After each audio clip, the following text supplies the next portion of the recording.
to the Anacortes City Council meeting of March 20th, 2023. Mr. Franciac, would you take the roll, please? Mr. Carter. Mr. Young. Present. Mr. Walters. Here. Ms. Cleland McGrath. Here. Ms. Moulton. Here. Mr. McDougall. Here. Ms. Hubick. Here. Thank you. Mayor Miller? Mr. Young.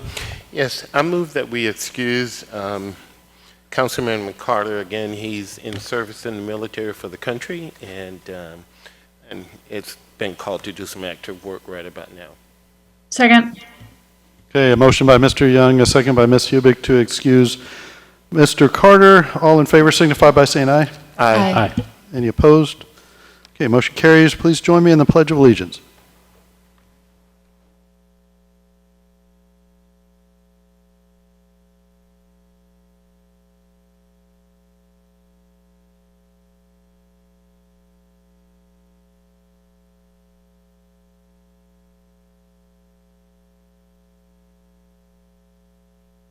Okay, we're on to item 3, which is announcements and committee reports. Just a couple of announcements. Well, one somewhat long announcement from me. If you didn't know, on Thursday, BNSF derailment occurred in Anacortes. It was on Thursday early morning. 2 diesel locomotives came off the track on Swinomish Reservation north of the casino. The other cars were 6 empty tanker cars. They remained on the track, and approximately 1,300 gallons of diesel spilled on the upland side of the track. Of course, I was in contact with not only our 40th reps, but also chatted with Chairman Edwards and offered any assistance on Thursday. A unified command was established that included BNSF, U.S. EPA, Washington Department of Ecology, Skagit County, and the Swinomish Tribe. Many supporting agencies, WDFW, NOAA, Coast Guard, oil spill contractors, MSRC, U.S. Ecology, and many others also responded and continued to clean up the spill. 2 layers of hard boom were set in place, and they're still in place on the shoreline. No observation of diesel fuel or sheen in Padilla Bay or the Swinomish Channel, or documented fish or other wildlife resource impacts. Contaminated fuel has been excavated. Monitoring wells are being installed. Water sampling from the wells will begin after at least 4 have been installed. Installation of the wells will help determine the direction of water flow in the area of the derailment site. So that's on that. And the other one is Happy Spring. Today is the first day of spring. Okay, Housing Affordability Community Services Committee report. Ms. Cleland McGrath. Thank you. So we had our meeting on March 16th, which is last Thursday. We just talked with Sandy York from Community Action about their kind of full-time employee that will be residing in Anacortes.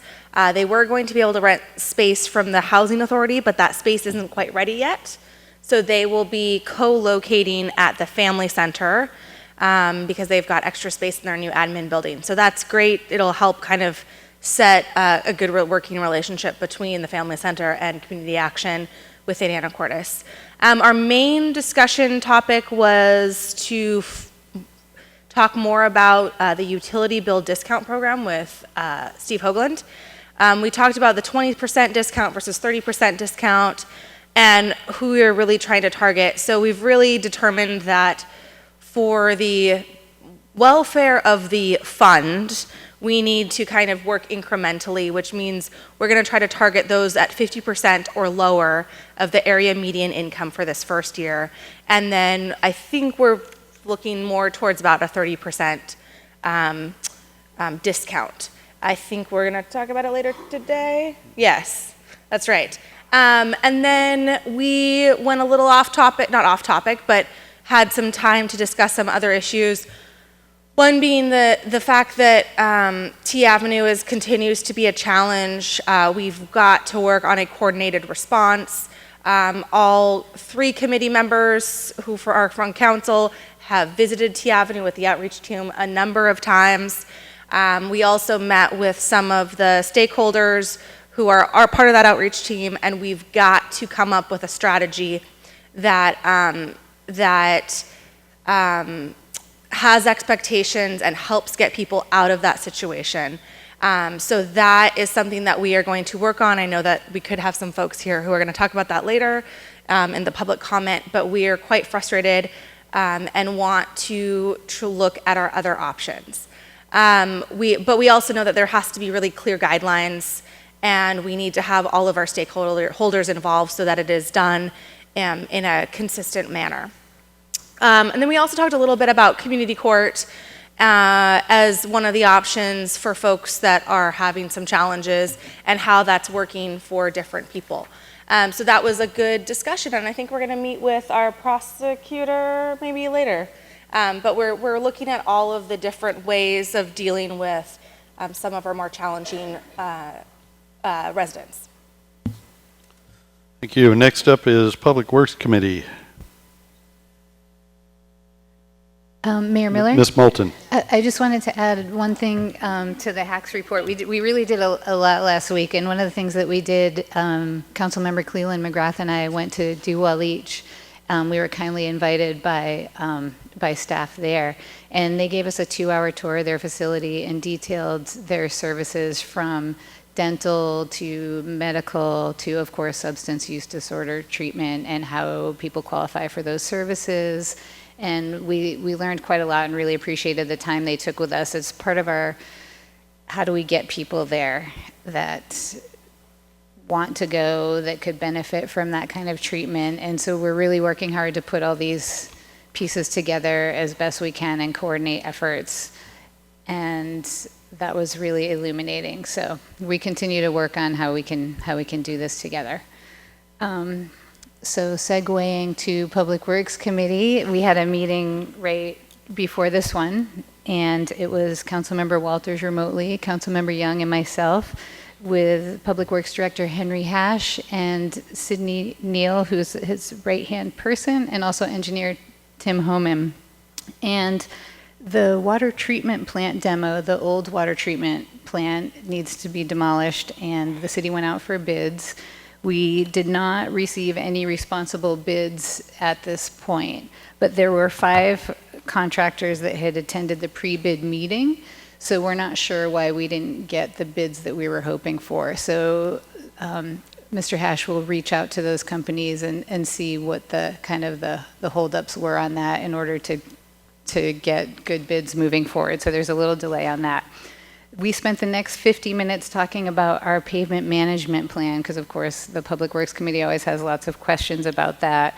And as a general rule, the philosophy is to keep the decent roads good. It's the most cost-effective way to do pavement management, and the worst roads end up further down on the list. But staff is trying to address those as well in-house with operations crew to work on the bad lower volume roads in-house, and also address some with chip sealing rather than full-on asphalt overlays. So we talked about our priorities on that, and moving forward, the money that we set aside in the budget every year is $1.8 million, and we haven't always spent that. And so trying to determine how to move that money forward and address the needs the most economically and efficiently. So that's an ongoing question that I think is going to come to full council with a presentation from Public Works staff.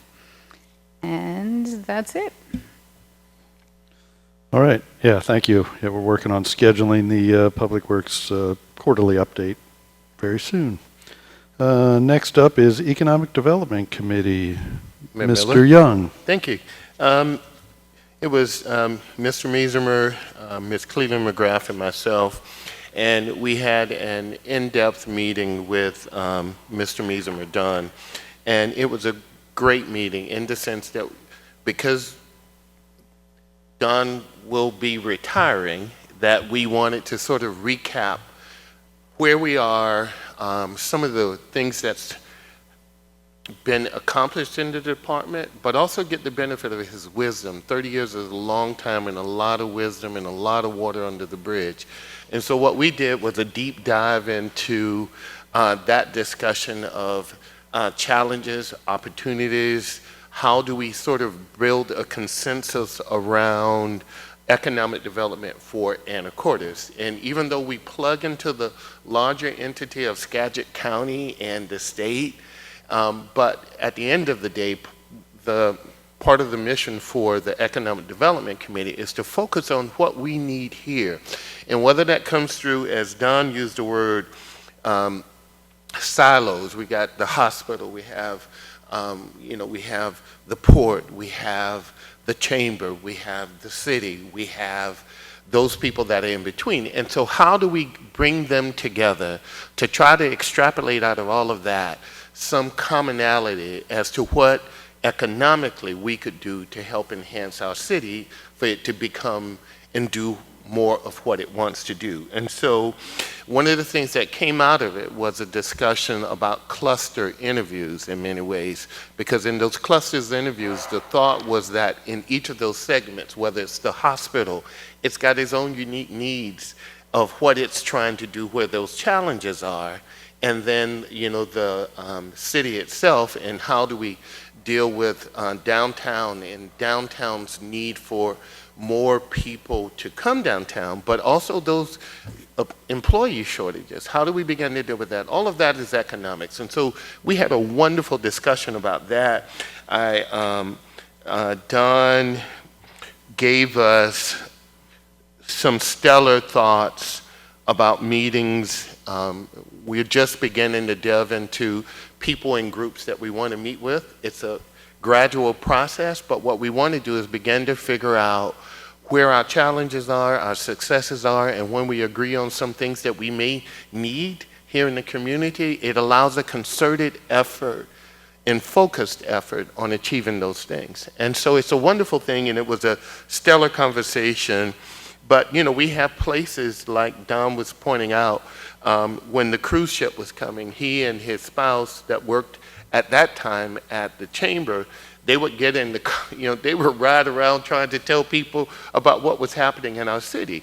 So when we began to look at the fact that we may be having more cruise ships of sorts coming in and dropping people off, how do we tap into that even more? Even in that is the 2 million people that go to the San Juan Islands. How do we use that? And so that's part of what's coming out of the committee. We have work to do. We're just really beginning to congeal. But, again, I really want to thank Don and Joanne for just the stellar job of not only putting forward what they've done, but at the same time reminding us of the very people here that could help us come together and bring something wonderful to our city. So, again, thank you on that. And we talked about Stabbert Marines, we talked about MJB property, we talked about Sharps Corner, we talked about South Commercial, we talked about WashDOT and, a master plan. We talked about all those things that we're needing to deal with in our city. And so I think it's a great start, and we got a lot of work ahead, but we're looking forward to it. Thank you. Next up is the Personnel Committee. Ms. Cleland McGrath. Thank you. We had our personnel committee actually today at 4 p.m. We had Mr. Young and Ms. Moulton and myself there. Just kind of a quick update. Our big thing that we're doing with the labor relations situation is we've got the Teamsters up this year. Their contract expired at the end of last year, so we should have a fourth mediation at the this week, and it looks like we're coming together. So possibly something to council if they do a few more steps in mid-April. We are currently recruiting for a planning director because our current one is retiring. And so we're accepting applications, and there's a couple in the hopper that seem to be going through the interview process. The other thing we talked about was some of the open positions, specifically police. We've had some really successful applicants. We've also had to filter out some of the other ones that didn't quite work. There's quite a few steps through that process, whether it's the civil service process, meeting with the chief, doing the polygraph and psych analysis, and then doing an in-depth background check. So there's a number of steps before someone is actually hired. It's going well. We're having some good applicants. We're also filtering out ones that just don't quite meet our expectations. We have also changed, so if anyone's interested in possibly applying, it used to be a requirement that you had your AA degree or a more advanced degree. Now we have switched it to just having 90 college credits or honorable discharge from the military. So if anyone's interested, make sure to consider that. And then we're also just trying to do more touch points with candidates and be at more of some of the testings, having representation there to talk about how great our community is. There are about 10 positions that are seasonal for the Parks Department. So if anyone wants just a part-time position, think about applying.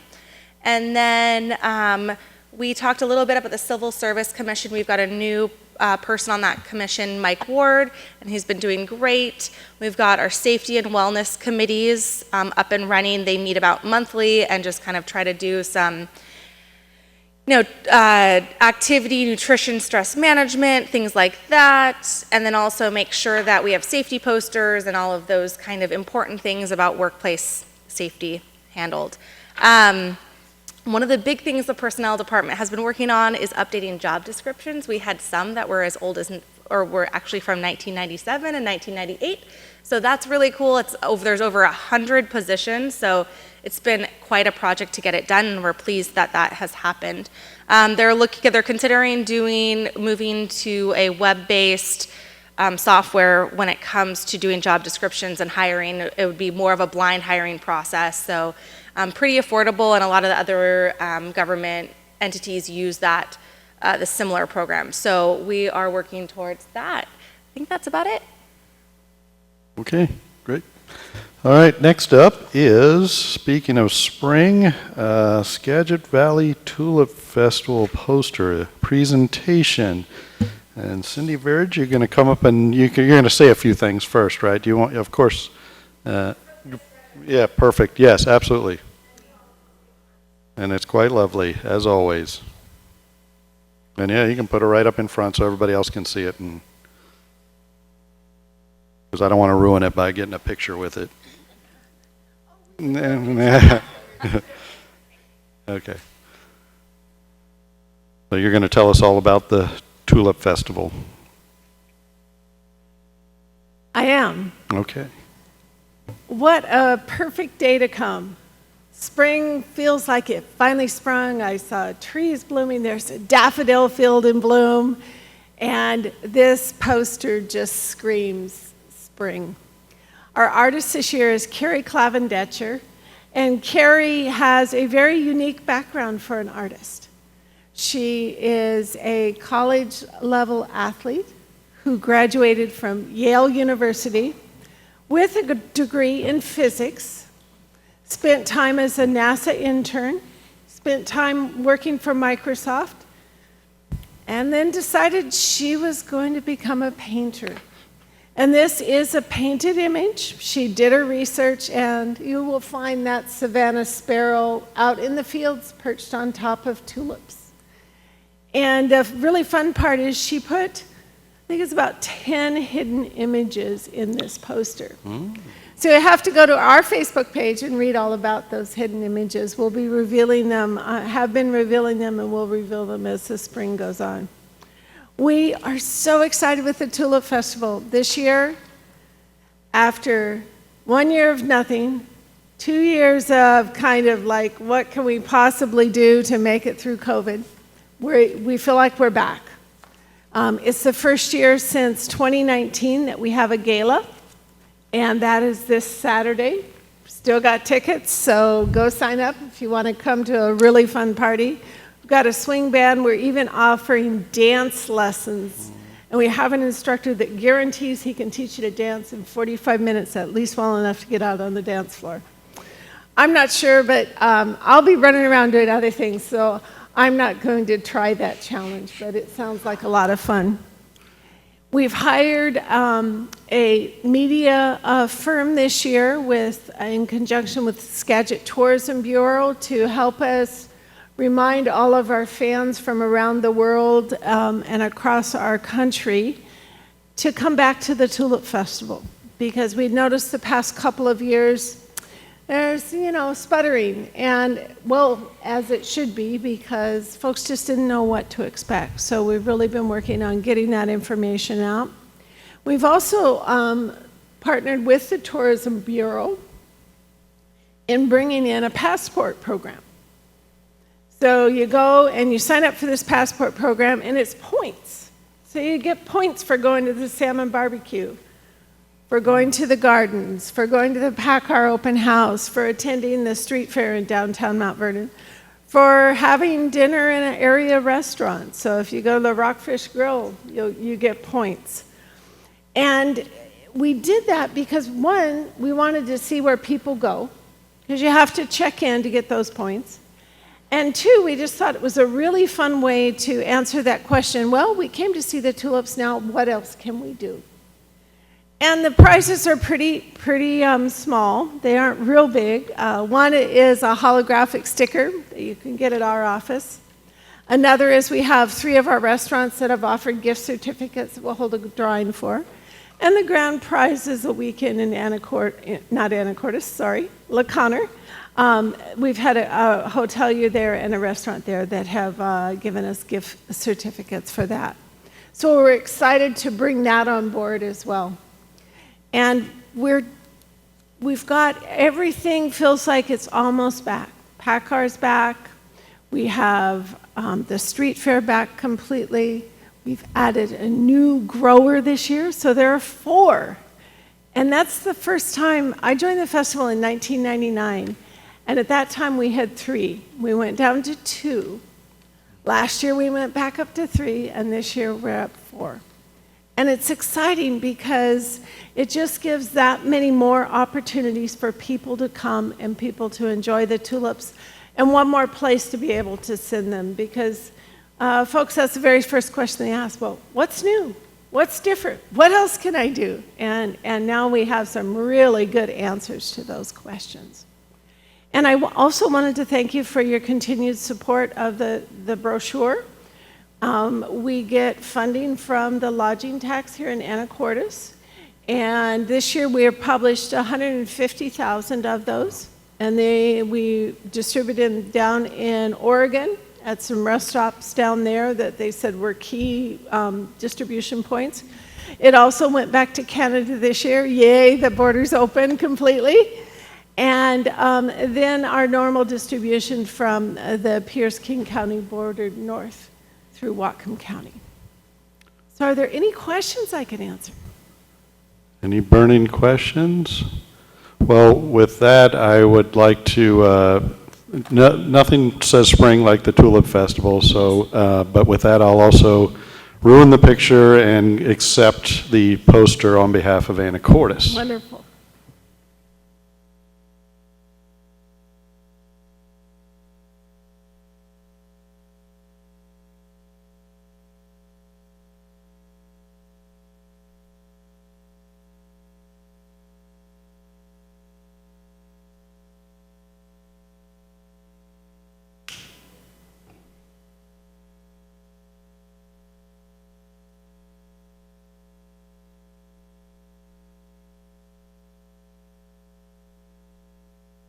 All right, thank you again, Cindy, and the Tulip Festival.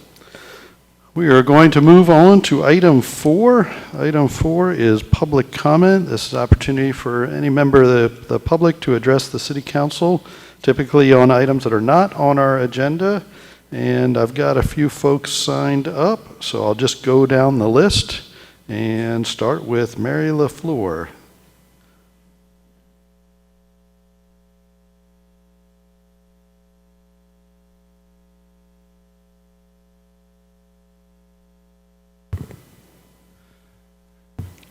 Good evening.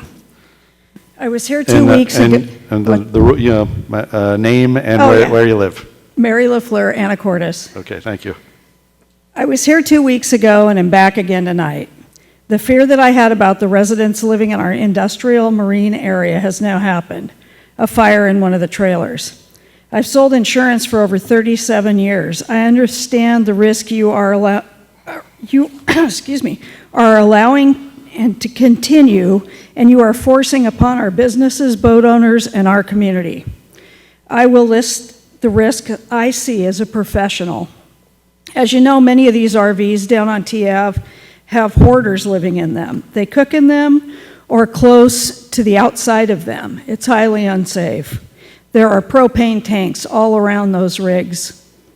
These residents are either mentally ill, drug addicted, or both. Clear thinking in a crisis is not going to happen if there's a fire.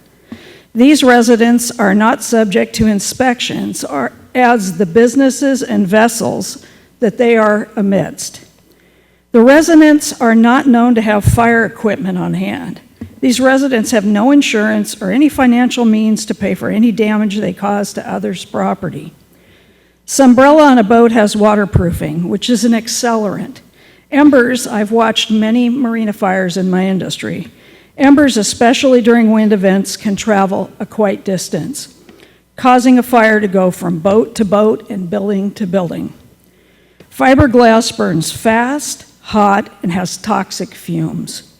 When a dry storage yard catches fire, there is no way to cut the boats free. It spreads from one to another to a building and creates an inferno. There is significant fuel, oil, and solvents, thousands of gallons that will go into our soils and possibly waters if one of these dry storages goes up.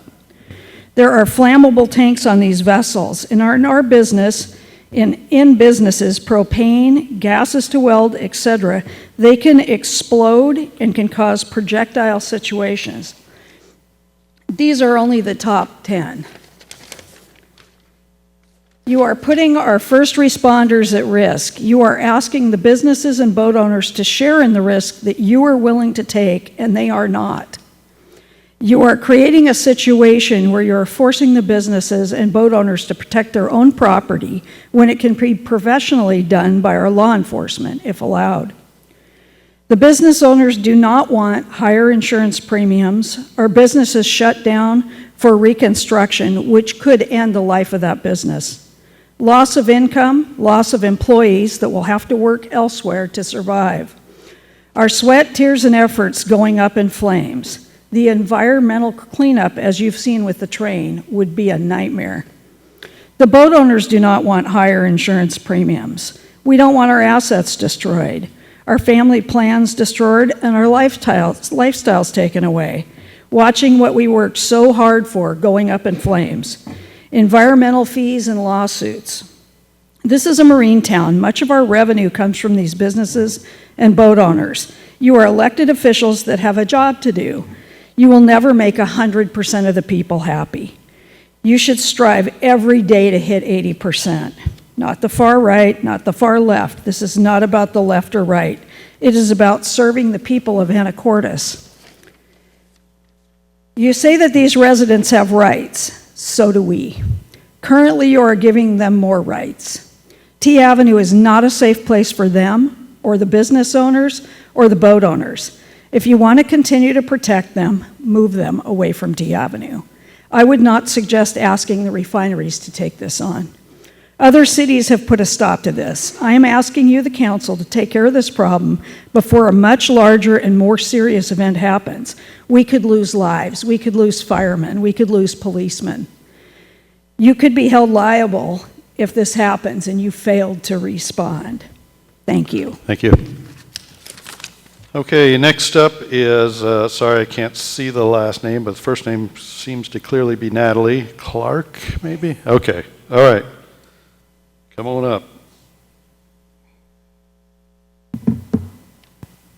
All right, am I on? Yeah, you're on. All right, Natalie Clark, resident of Anacortes. I'm also board chair of Anacortes Pride. Mr. Mayor, council members, thank you for this time. I am here, we had submitted a proposal to the LTAC committee for some funding for this year's Pride, and they have recommended an amount that I know you guys are going to vote on later tonight. I want to say thank you for that consideration. Last year, we had an event that we had over 750 people participate in between the parade and the celebration in Causland Park. It was a beautiful, community-oriented time, and we're looking forward to making it even better this year. In addition to the parade and celebration in Causland Park, we're adding some more entertainment, and we are adding the presence of food trucks. So we're hoping that will draw even more people. We have many, many more volunteers this year than last year. And we are looking to advertise far and wide for people to come into town and see this as an opportunity to visit Anacortes and experience our welcoming and diverse town. Just a little bit about our group too. We have monthly mixers where usually about 40 or 50 of our members meet at a local business, generally at a restaurant or bar, and have a happy hour. Our group is getting so big that it's becoming hard to find a place to actually meet. So that's a great problem to have. And we are finding that we are forming a really close, tight-knit, diverse, and large community group in Anacortes. There are a lot of us and our allies here, and we love it here, and we are looking forward to celebrating Pride this year in Anacortes again. So thank you so much for your consideration. Thank you. All right, next up I have Pat Gardner.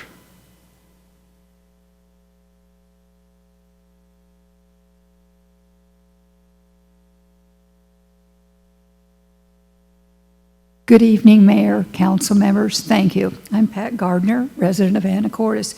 Two brief things. There was an article in the paper recently, and I forgot if it was a Skagit or the Anacortes. The city to study the idea of a trestle replacement. I understand because of the creosote on the supports in the water, and I understand they're toxic, and I'm in agreement with that.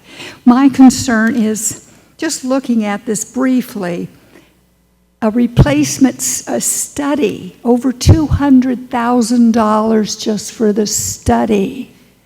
That's a lot of money that could probably go to help build or replace the study. I'm kind of old-fashioned, but there's a lot of gold in those pockets or something going on, but I just have an issue about and it could be more than $200,000 for a study, and I'm sure you're all aware of that. But it's beyond my comprehension. There are a lot of people out there. There's been studies on trestles elsewhere. Maybe we can piggyback and get some free advice from someone else or some other place. I don't know, but that's not my forte, but I just saw that. Another quick question. With the MJB properties, I was able to thank the Planning Commission to get the graph or the layout pretty much of the plan that's going to be down there, not maybe all the details, but just what you have so far. Is there some way that could be put in the paper and also, like I had mentioned ages ago to you on my first meeting here, putting something up on that fence with a big, asking MJB, I don't know who's responsible for putting it up, but put something up so the people can see what's going on down there.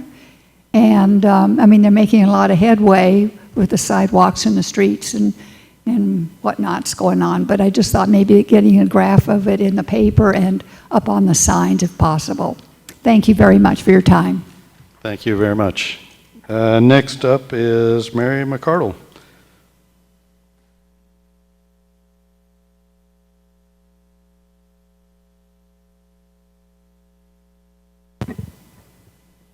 Mary Jo McCardle, and I am a resident of Anacortes. I want to bring up A little bit closer to the microphone, sorry. I want to bring up the issue that Brian Walters brought up in two previous meetings about considering a geographical buffer on the R4 zone bonus height buildings on M Avenue. It hasn't had any apparent support by other council members.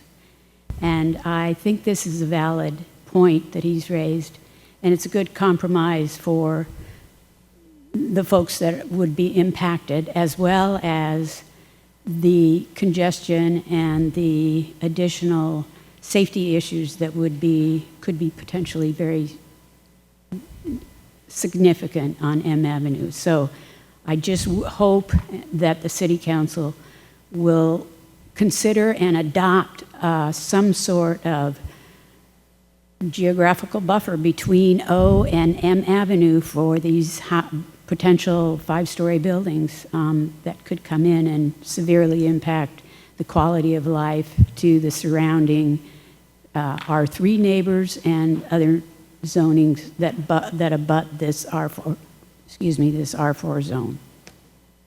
Thank you. Okay, I don't have anybody else signed up on the list. Is there anybody else who wants to, come on up?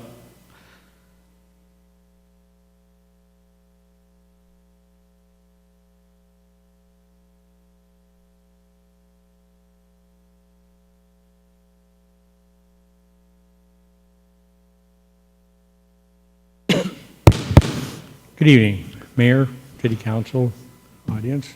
A lot of folks here tonight. This is a pretty good turnout. I'm not sure what prompted it all, but And you know the drill, name and where you live. I'm sorry, Mike Pearl, 16770.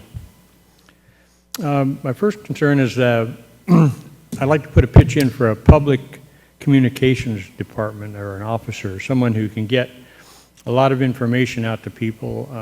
We've got, primarily my interest is in the buildings that are going in town. We've got so much new construction, and quite typically, we get a lot of misinformation out. I think maybe if the city could put out a one-page flyer that goes in the paper once a month, or a column in the paper, or some other way of communicating, and along those lines, it may be good to have a survey of just how the people in town get their information from the city council, what's going on. I don't think a lot of people spend a lot of time in the legal columns in the back of the paper. You can kind of work your way through them sometimes, but pictures are worth 1,000 words, they say. My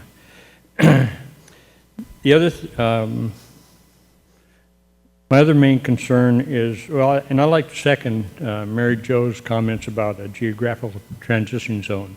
I think that would work really well because we've got all these businesses and we've got these 5-story buildings that are going up on O Avenue, and in that neighborhood, immediately into a single-story, typically residential area, and there might be some way to work into some consideration of that. I think it has a lot of value. I haven't heard any comments other than Mr. Walters the other day commenting on it, and nobody else seemed to have much to say, but I think it would be worth consideration. Also, and it seems likely that the developer for the Fidalgo Flats could very quickly start building a second Fidalgo Flats across the street. They've got the property for it already. They've got areas lined up for parking. It could be one of those slippery slopes where we're going to have a lot of those kind of buildings up real fast as soon as this ordinance and the moratorium expires. I think it's unfortunate that that's set up that way. I'd like to see it changed, and more than one person has talked to me about that too. One other comment is from a sociologist from Yale, and his comment is on the homeless people. And his comment was, he had a good paragraph in it. I think I left a flyer with you folks a couple of weeks ago. He said, homelessness is a failure of a community. Communities used to take care of their homeless, maybe when it was more rural, more farm, smaller towns. We're still a fairly small town, but the homeless issue is everywhere, and I think we don't seem to be having a very good handle on it. It's not that people don't care, but I think a lot of people don't know what to do other than be concerned and after the fact, and having a situation like what just explained. It's not going to get any better, and there's a lot of ideas, but maybe there's someone who works for the city who could really spend a lot of time trying to work through a lot of programs. I think there's some good ideas out there. Thank you. Thank you. Anybody else want to address the council? There are opportunities to talk on the issues later on. And a good segue, we will get an update from the planning department on some of the things that are going on. All right, I am going to move on to item number 5, which is our consent agenda. Items A, B, and C. Council, this is your action. Mayor Miller. Mr. McDougall. I move to approve consent agenda items A through C. Second. Okay, a motion by Mr. McDougall, a second by Mr. Young to approve consent agenda. All in favor signify by saying aye. Aye. Any opposed? Okay, on to item number 6. This is public hearing. Ordinance 4042, amending the developmental regulations contained in Anacortes Municipal Code Title 19, Unified Development Code, Section 1942-050, bonus height incentives in the R4, C, and CBD use zones. It's a discussion item with possible action, and hopefully I gave you enough time, Mr. Meismer, to get set up, and you're ready to go. All you. Thank you, Mayor, members of the council and the audience. The R4 bonus height provisions using Anacortes Municipal Code Section 19.42.050C, which is 25% of the units not more than 600 square foot west of the commercial zone, has been subject to a moratorium since October 2019. And of course, as you all know, there have been several extensions due to various reasons, one of which includes the COVID pandemic. The Planning Commission reviewed 8 concepts at its December 14th, 2022 and January 11, 2023 public hearings, recommending Concept F to the City Council, which is no changes to the existing development regulations in regards to the bonus site requirements. Mr. Walters proposed an alternative of increasing the percentage of small units and some modifications to the open space requirements. At the council's March 6th meeting, the council discussed both the percentage of units and from, I was not able to attend that meeting, but from watching the video, it seems that the council landed on 50% of a 50% requirement for small units to achieve that bonus site requirement. The council also discussed at length the open space changes that Mr. Walters had recommended. And in that, Mr. Walters had recommended some language that would allow for 100% of the open space within the units in some manner. And since that time, I've had a couple of conversations with Bob Bingford. Bob Bingford is with Makers Architecture and Urban Design, who helped us with our development regulations in 2019. Mr. Bingford recommends that we leave the open space requirements as they are. Staff agrees with that position and recommends to council adoption of ordinance 4042 with only the changes to the development regulations of 50% of the small units not more than 600 square feet, leaving out the open space changes. So with that, council members, if you have questions, I'd be happy to try and answer those. And of course, it is a public hearing, so. Okay, thank you. Yeah, I think before I turn it over to council, because I know I'm sure everybody on council wants to weigh in. Any other, we've obviously got the public comments already on this from a couple of you. Anybody else want to comment on this?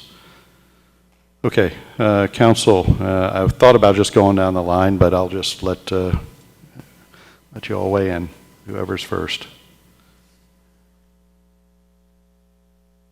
Mr. Young. Thank you, Mayor Miller, with that lead in, going down the line. I almost held out for a little longer, but I thought, why not just go ahead and bring it in. Again, this has been a difficult challenge. Respecting the right not only of the neighborhoods to have a say in what's coming, but also at the same time trying to balance that with the needs of a city to have housing. How do we do that? One of the benefits of this beautiful place we live is that we have a lot of spaces that are public parks. We've got, lakes. We've got set-asides from that. So one of the things we really do have to do is come up. And that will never make everybody happy, and I know that. But I think that the difficult decision is ahead of us. I love the idea as proposed to the 50%. you know. I think that that's a wonderful thing that we can do. And so personally, I agree with staff in their suggestion. I do. You know, do I personally wish that we didn't have to do what we're doing right now, but Anacortes is burgeoning, and either we go up or we go out. And if we're going to enjoy what we have right now, we really do have to do something that allows people to not only participate downtown, shop downtown, you know, eat downtown, be downtown. The only way we can do that is to have go up and trying to mitigate where that is. Honestly, if we were to ask any other neighborhoods, I'm just not sure. I think they use NIMBA, whatever that acronym is. So we got to figure out which NIMBAs are good, which NIMBAs are not. And so this is a difficult decision, and with all due respect to the people that are opposing this, I hear you. But the difficult choice as a council member is to figure out, make those tough choices, and I believe this is one that we have to make in order to move forward. All right, thank you, and I'll just keep moving down the line. Mr. Walters? I reserve my time for later. Okay. Ms. Cleveland? Sure. Thanks, Mr. Walters. Last word. You can start taking notes now.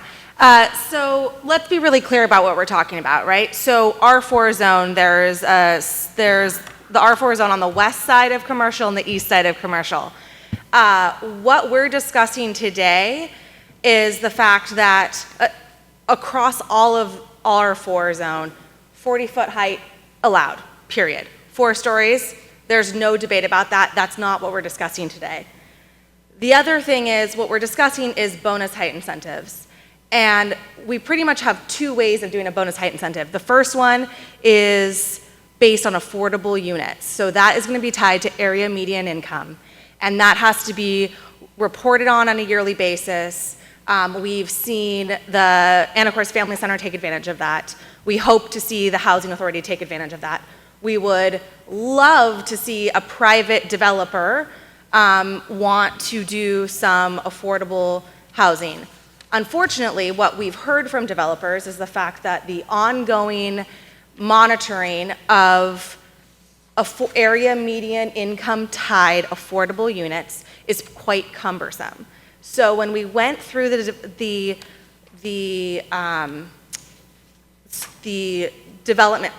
comprehensive plan, which was kind of taking all of our values and everything we expect of our community and what we want to see in the next 20, 30 years, we took all of that information, we digested it, and then we went and did our development regulations.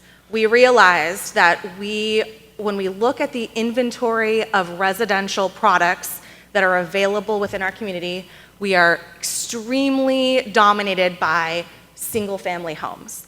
And what we need to see, what our community is lacking, are those smaller units that do not exist, that are either multifamily homes, townhomes, cottage homes, all of those apartments. And so when we went and did this development regulations and we talked about a bonus height incentive, we heard from developers that that 600 square foot unit is something that doesn't exist. It's a single person, it's a couple that either is downsizing or starting out in their life, and we don't see that anywhere. So how do we increase that density? And one of the ways we saw that was, hey, let's let a building add another story if you do 25% of those units either affordable or small. Now, the affordable, still allowed, still could happen anywhere from M Avenue to commercial or commercial to R in those R4 zones, period. So you could see 5-story buildings if they're affordable. I understand that that's frustrating, but we're not discussing that. That is allowed currently. What we're discussing is if we're going to allow the 600 square feet to also be used to get that 5-story building. My inclination is when we talk about, we've heard a lot about infrastructure, we've heard a lot about the challenges of speed and traffic, and we've received a lot of really good comments about the fact that, we should do some of that, the improvement of those sidewalks and crosswalks and streets before we start to put in the housing. Unfortunately, we don't have that luxury. We've seen that across the city, that while we would love to do it, we don't have the budget for it. So what I think we need to do in tandem with allowing for small units and bonus and incentives for those types of units is to make sure that we identify in our plan with the Public Works Department where we need to see improvements, whether it's traffic calming intersections or features, or it's sidewalks, and make sure that we're going after those grants that are available and making sure that those are located in our CFP so that we can do those improvements while we start to see that infrastructure. We also hear a lot about townhomes being ideal. Townhomes are typically 3 stories. And we've got an older population, and we also want to see families here. And while that 3-story building is great for some, that doesn't fit if you are worried about breaking a hip, or you're worried about having to do stairs, or you have a small child you are going to put on a different floor when they need to cry and you need to hear them. So while that needs to be part of the toolbox, that doesn't address some of those other challenges. We need to have a lot of options so that the market is able to kind of go where it needs to go. What other things do we talk about? I'm taking a lot of time here. The last thing is, when this was first done and before we had the moratorium, the trigger was you had to have 20% or 25% of the units be 600 square feet. Listening to the public, that extra floor feels like a big impact and has a big impact on the community.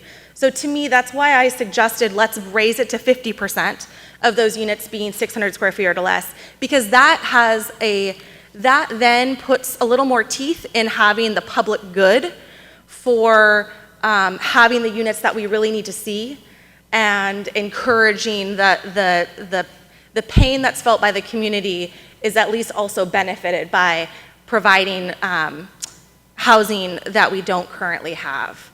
What my concern is, I want to make sure that we are being smart about what needs to happen so that people who live here can stay here. And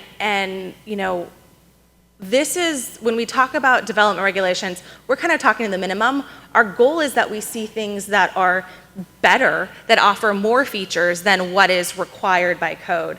And I think that we saw, the 5-story building, Fidalgo Flats, has been built. They've got a waiting list. There are people that we know that are professionals in our community who live there. They've added more open space than required. And we've heard good feedback on it. So I think that, to me, option B, where we increase it to 50% being 600 square feet or less to trigger that 5th floor, makes a lot of sense to me. Okay, thank you. And everyone can't defer to last, but Ms. Moulton, do you want to? Sure, it's going to be my turn sooner or later, so might as well have it now.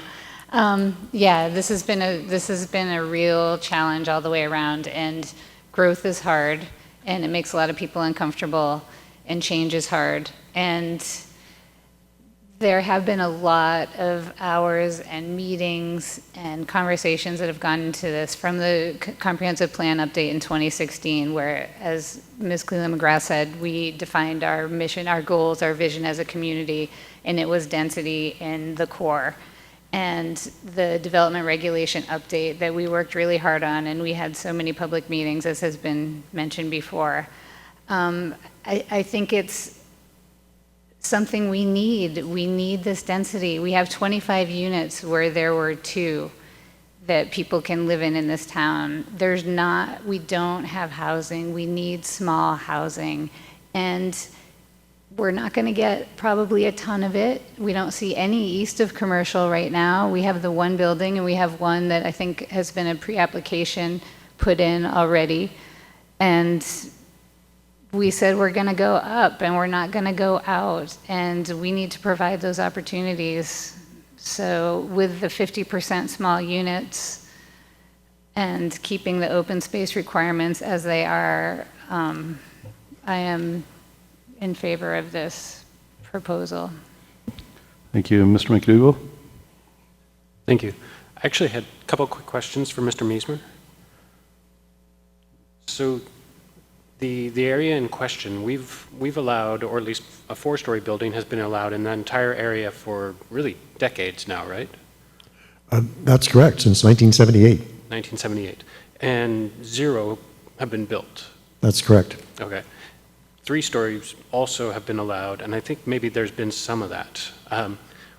There have been a few 3 stories, yes. Why is it that 0 got built over the course of basically 40 years, and then as soon as we allowed bonus height, 1 got built and potentially more? Could we speculate on, or would you mind speculating on why 0 got built?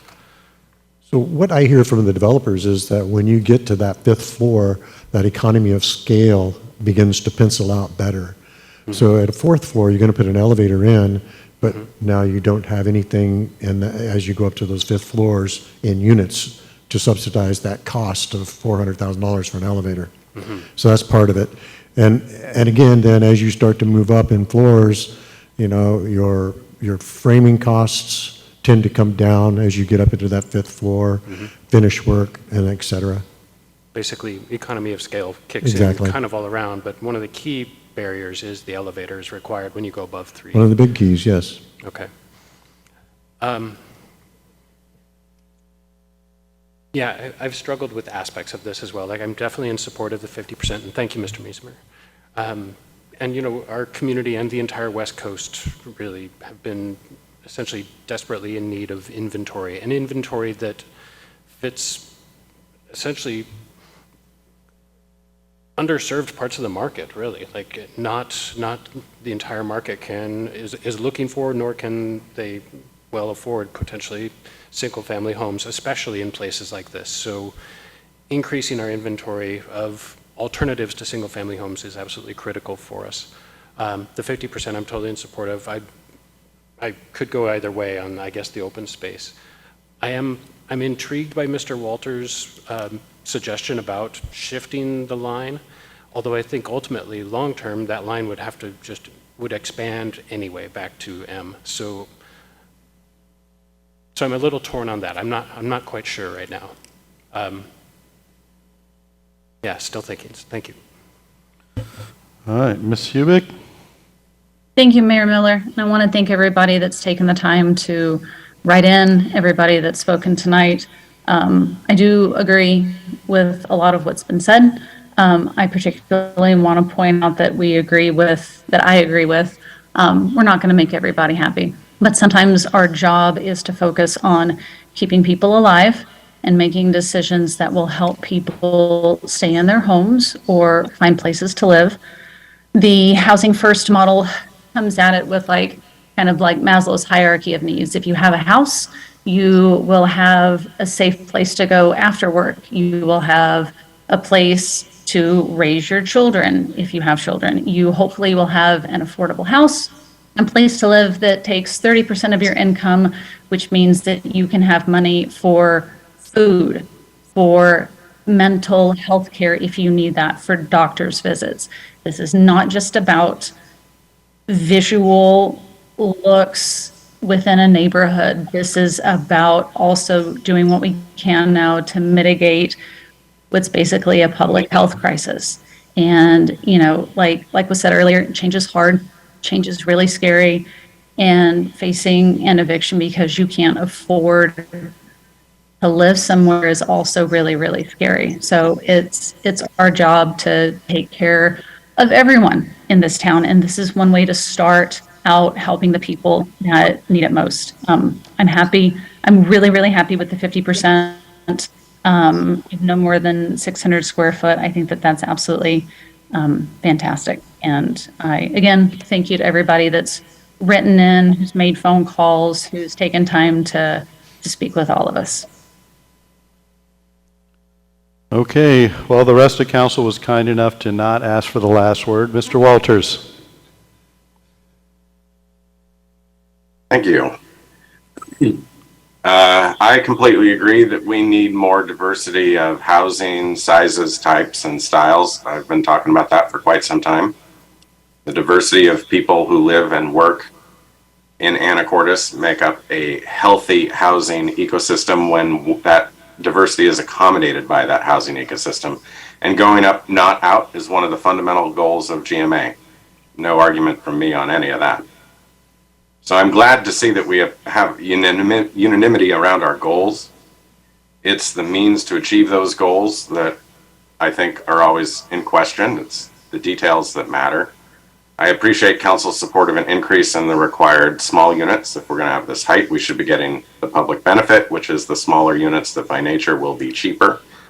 And again, we should have no illusions that they will be cheap enough for the poorest among us to be able to afford them, but that also isn't the point. There is a filtering mechanism that occurs that will still help people at the lower end of the market below the level at which they can afford these units. However, I still don't think we have had enough time spent with this issue. It's been quite a few years since we passed this moratorium, but we haven't really been engaged with the issue. The moratorium occurred just before the pandemic. One of the ways I know that at the start of this round we had not sufficiently engaged with this issue is that no one had at their fingertips the number of 600 square foot units in the Fidalgo Flats building, which would be important for being able to determine and analyze what the right number that developers can afford to build, and thus where we should set our threshold. Yes, economy of scale is important, but we see 4-story buildings getting built elsewhere. There's 4-story multifamily on Burlington Boulevard that has been built during the pendency of this moratorium. And we never have really gotten an explanation for why 4-story buildings really couldn't be built here. I mean, obviously we changed a lot more than just the height limit in our 2019 development code update. So I think it's quite possible that some of the other aspects of the development code prohibited development of 4-story buildings in those previous 40 years. But we're also putting a lot of hope on these taller buildings to fill our housing need. There is 400 some acres of Anacortes that today allows height in excess of 50 feet. The moratorium has affected about 115 acres. So in that other almost 300 acres, we haven't seen any other 5-story buildings in that time.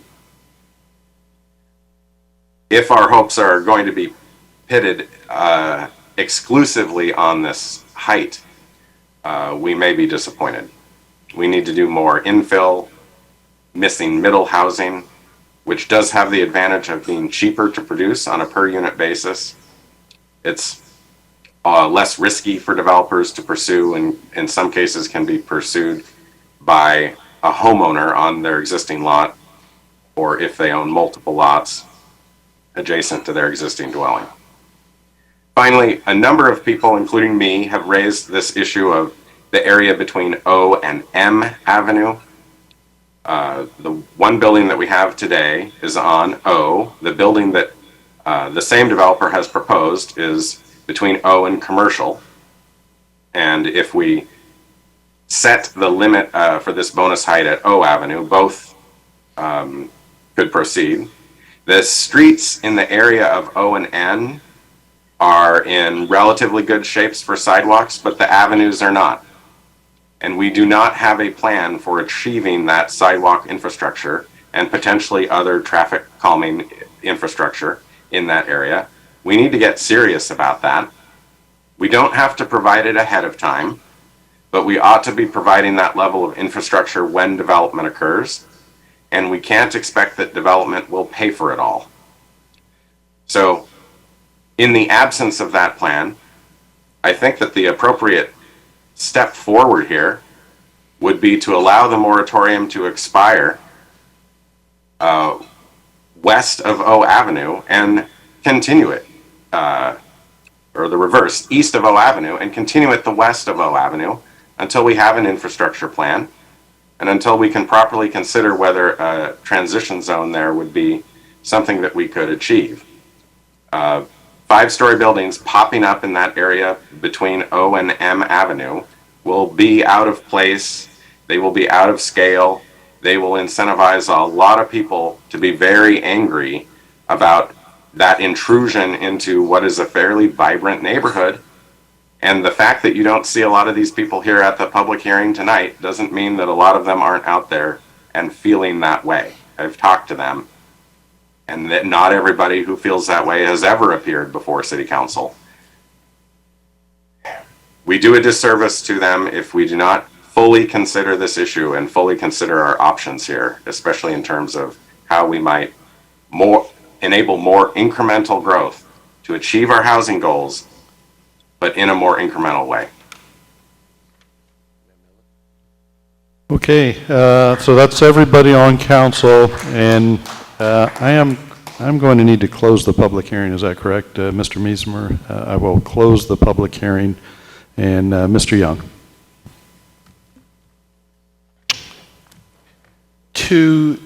Again, not to belabor the point, I honestly think that we have had this discussion for years and years and years and years. What we're being pressed against is the need for housing, which is critical at this point. In that the 4-story allowance has been in place since 1978. And so this is not something new. The only thing we're doing is allowing an opportunity to begin to address the critical needs of housing. I don't know of another way we can do it, given the limited amount of space we have on the island. Truly, it's not about disrupting neighborhoods, because truly I'm very sentimental to that. But we have to make a decision. And I think, Mr. Walter makes a great point, as does my colleagues. Each of us are passionate about how do we get to the right or the best solution. But in this case, I think we have belabored this long enough, and we need to vote on it. It does not stop us from coming back and readdressing it in other ways as we are seeing how things happen. It doesn't. But it allows this to go forward such that that critical need can begin to move forward. I don't make this plea without truly considering all the sides. I really do. But I think that at this point, I am ready to move forward with the recommended motion and just have the vote come forward. So therefore, I make a motion to approve Ordinance 4042 with percentage of small units at 50%.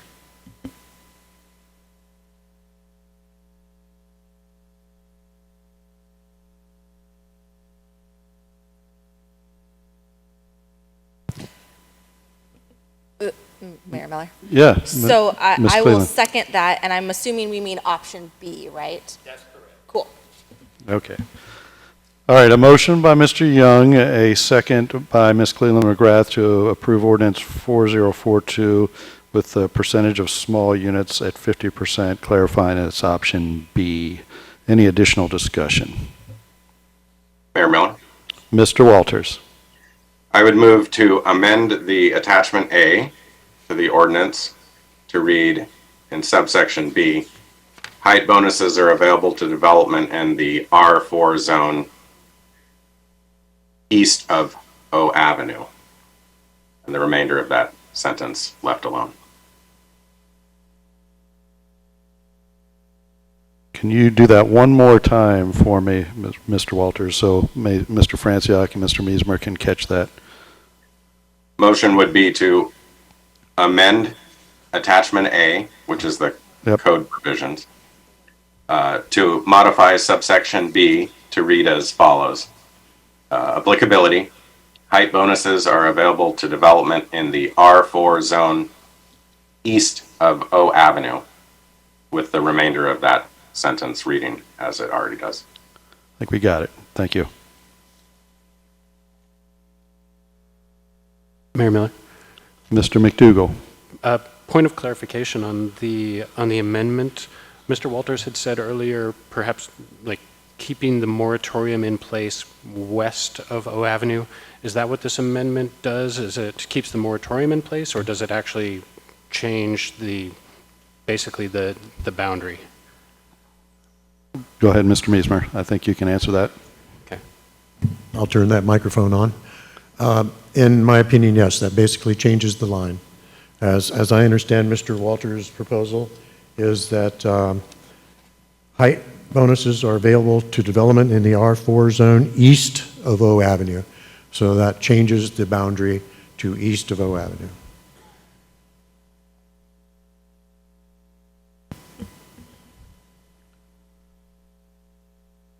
Okay, hearing no seconds to that motion has died. Mayor Miller.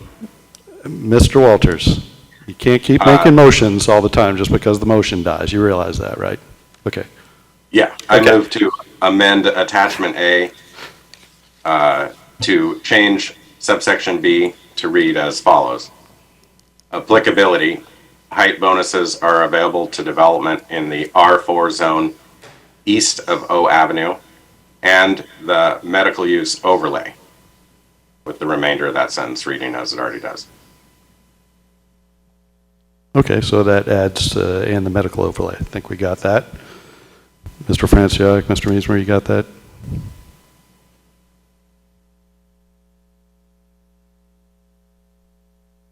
Okay, lack of a second. I will, Actually, Mr. I'll second that. Okay, so Mr. McDougall seconds Mr. Walters' amendment.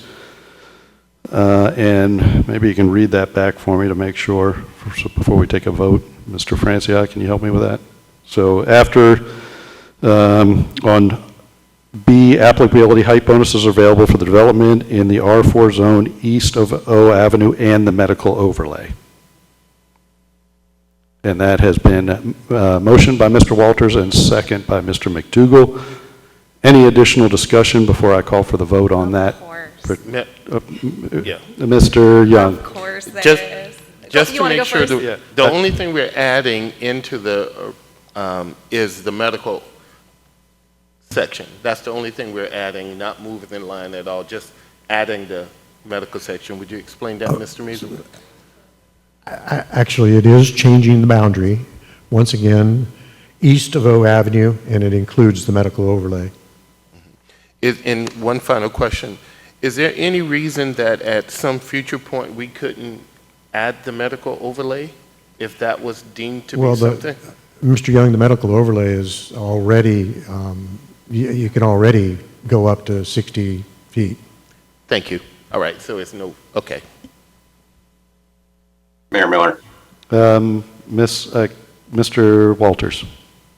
Let me explain a little bit. The number of acres of land in Anacortes that is zoned for greater than 50 feet in height, or 50 feet or greater, is about 400. If we removed the R4, we'd be subtracting 115. And so this proposal would remove the R4 west of O Avenue, which is that 115, but then put back the medical use overlay, which is part of R4. So the total loss, if you're looking for number of acres at 50 feet or greater, would be 70 instead of 115. And the way the medical use overlay works is immediately around the hospital, there's 60 feet of height allowed by right. And in the remainder of the medical use overlay, it's 40 to 50 feet, like the rest of R4.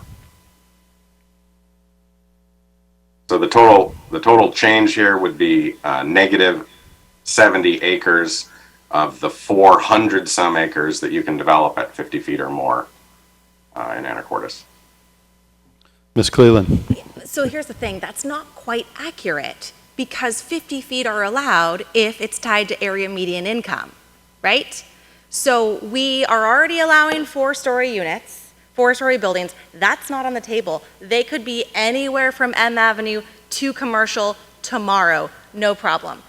If there are a certain number of affordable units, they are allowed tomorrow, no problem, for 5-story buildings. So all we are doing, we are not changing whether or not there can be 5-story buildings between M and Commercial. All we are doing is taking the option of incentivizing a developer to build 50% 600 square foot units or less between O and M Avenue.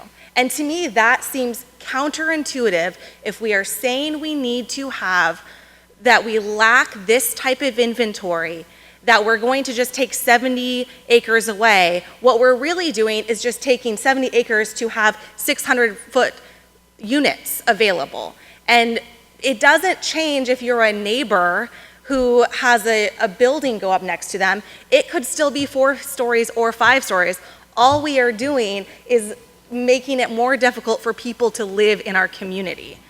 I appreciate the option of going between O and Commercial and including the medical overlay. The challenge is the medical overlay is on the south end of R4. What a lot of people in the community that lives in R4 between M Avenue and Commercial are concerned about is traffic. And if you put those units there, closer to Starbucks, closer to the grocery stores, closer to the drugstores, and the access to the Tommy Thompson Trail, that means they don't have to get in their car. But if they're south, next to the overlay, there's a better chance that they are going to have to get in their car and drive to those grocery stores. So to me, it's really counterintuitive to say, hey guys, this is somehow going to solve the problem of not having 4- and 5-story buildings, residential buildings, in that M Avenue to Commercial zone by changing this one thing. It's not. All it's going to do is prohibit the ability to have small units on the market at market rate. Okay, so let's see if I've got the motion. The motion that's on the table is the motion by Mr. Walters, seconded by Mr. McDougall, to amend paragraph B on the bonus incentive height to after R4, east of O Avenue, and the medical overlay. All right, so I'm getting head nods that that is correct. Mr. Franciac, would you call for the vote on that motion? Mr. Young. No. Mr. Walters. Yes. Ms. Cleland McGrath. No. Ms. Moulton. No. Mr. McDougall. Yes. Ms. Hubick. No. Motion fails. Okay. And now the original motion that's on the table, and maybe, I think it was Mr. Young, seconded by Mr. McDougall. No, Ms. Cleland McGrath. Thank you for helping me out. And that is for the motion to approve ordinance 4042 with the percentage of small units at 50%. Option B.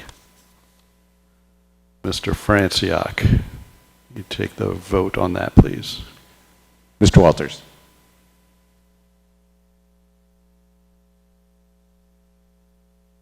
No. Ms. Cleland McGrath. Yes. Ms. Moulton. Yes. Mr. McDougall. Yes. Ms. Hubick. Yes. Mr. Young.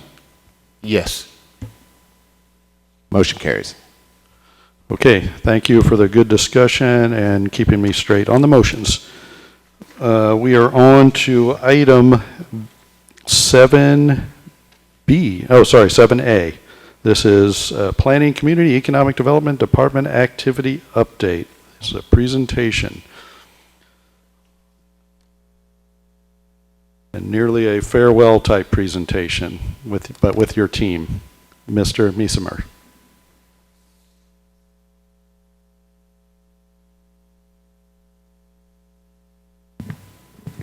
Thank you, Mayor, members of the council, the audience.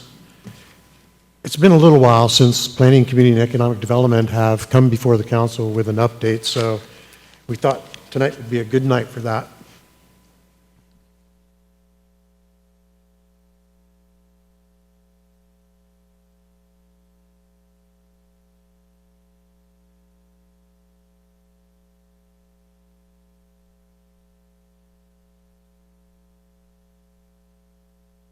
A little overview. Planning, Community, and Economic Development, who we are, what we do, department news, projects, some building department updates, planning updates, and then the community development block grant updates as well. So our organizational chart, the director, I'm only going to be in that for a couple of more weeks, so put another name in there. We don't quite have the name yet, but we're working on it. We're working on it, yeah. So we've got our planning manager, Ms. Libby Grage. Our program coordinator is new hire, Stephanie Snyder, will start next Monday. Building official is Rob Freisinger, and Rob wasn't able to make it here this evening. He had a conflict. So our associate environmental planner, Nathan Goldschmidt. Our senior planner, Ms. Grace Pollard. Our stormwater inspector and plan reviewer, Aaron Esterholt. Permit coordinator, Dave Eichels. Building inspector, Brock Fries. On-call building inspector, Doug Nielsen, and then Kyle Merriman is our code enforcement building stormwater inspector as well. So what do we do in the planning department other than me taking a nap every day? Kidding. Prepare, administer, and implement land use plans, policies, and codes that guide and regulate the physical development of the city. Building permit review, building permit issuance and inspections, code compliance, investigation, enforcements, land use permit review, processing, tracking. When we say land use permit review, that's actually quite a lot. You're looking at site plans, you're looking at building elevations, types of materials on the buildings, where it's situated on the lot. All those come into play. Long-range planning, which are the legislative actions, which you all will be seeing more of that coming this year. Frontline customer service at the permitting counter or by phone and email, residents, builders, developers, businesses, city departments, and other agencies. We not only have external customers, but we have internal customers as well. We work with our departments throughout the city. Economic development activities, coordinate with the chamber, the port, to promote business retention, growth, and attraction, and tourism promotion. We frequently will work with EDASC as well. So oftentimes EDASC will send an email out to us indicating they're looking for a piece of property for a certain business. Staff support for council committees, planning commission, city council, and of course administration of the community development block grant. And now we're going to go into the building division updates, and again, our building official, Mr. Freisinger, wasn't able to be here, and so you're going to see some pie charts here that, you know, I didn't put them together, but I can help us interpretate them, I think. I'm sure you can. So our team has been busy helping things go up as well as improving how we help things go up. We have been focusing on implementing the new permitting software, SmartGov. We'll talk more about that in a minute. We've been monitoring construction stormwater compliance. Every building permit comes along with a stormwater plan and a site inspection before they even start work, and then periodically throughout the building permit process or the building construction process as well. Maintaining city character through code enforcement and doing our part to help new houses go up and businesses to stay open. So SmartGov, I'm sure you've all heard about this. It's moving along, not as quickly as I would hope, but it is progressing. And with it, there's going to be a public portal where the public will be able to log in and check on the permit status for any particular project they have going at any time. Apply for permits and submit plans, track your permit review status, pay for permits, schedule inspections, pretty much everything that we don't have now, we will have with SmartGov. And again, this is sort of a timeline, and we're not quite meeting the original timeline that SmartGov gave us. In my conversation with Mr. Freisinger, they were hoping to go with a soft go live at the end of this month with just a few certain people to test it out. So So an update, new businesses. We've got Tasha Lee's Table Restaurant, that's opening up on Commercial. Sugar Mama Cafe, that's over on 8th Street. You've all heard about Stabbert Marine in the Loverx site. I think that's very exciting to see how that actually materializes over time. The Good Bagels Cafe, the Holding Space, Birth and Wellness Cooperative, and a lot more, at least 90 or so. So this graph shows you a little bit about the code violation complaints, and you can see that overgrown yards might be one of the largest ones, and they usually get taken care of rather quickly. But this time of the year, we do get a lot of calls on overgrown yards. So the code enforcement inspector maintained an 84% closure rate in cases in 2022. And I think that's fairly significant. They think he's done a great job on that. A few larger projects. You've got the Elevation 31 Townhomes, 21st, 99% complete. Skagit Co-housing on D Avenue, about 98. Landon Gentry, 98%, that's over 32nd and R. Anacortes Family Center, their new office is 95% complete. In fact, we had a meeting up there last week. Place looks really nice. Landon Gentry Townhomes on 32nd, 80% complete. Strandberg Crosswinds Cottages, 18 units, about 66. And as you can see, things are moving along quite well here. The Island Inn Apartments, that's a conversion to apartments from the motel, and that's about 15% complete. They just barely got started. Savvy Bank, they've got a foundation done. Sandwich Low Income Cottages, they're just getting started. So here's a couple of graphs that shows you a little bit from 2020 to 2022, and you'll see that 2021 was, excuse me, a very good year. And we had quite a few multifamilies, condos, accessory dwelling units, and single family. A little bit different presentation on 2019. And if you look at 2019, which is the year we completed the development regulations, take a look at the single-family residences in comparison here at 72% single-family. That's a considerable amount. Housing in 2020. Mr. McDougall. Really quickly, a clarification on the previous slide. That represents just units themselves, like a building that has multiple units, like say a triplex, that would be 3 individual units. So that 25%, that's not 25% of all the construction, that's 25% of total units. Correct. Yeah, thank you. So 2020, starting to pick up a little bit on the multifamily units, in fact, actually fairly well. And 2021, multifamily units a little bit down, but if you look at diversity of housing options in this chart, it's quite significant throughout, with accessory dwelling units, duplexes, cottages. I mean, we're not looking at a total overwhelming significant number of single-family residents again.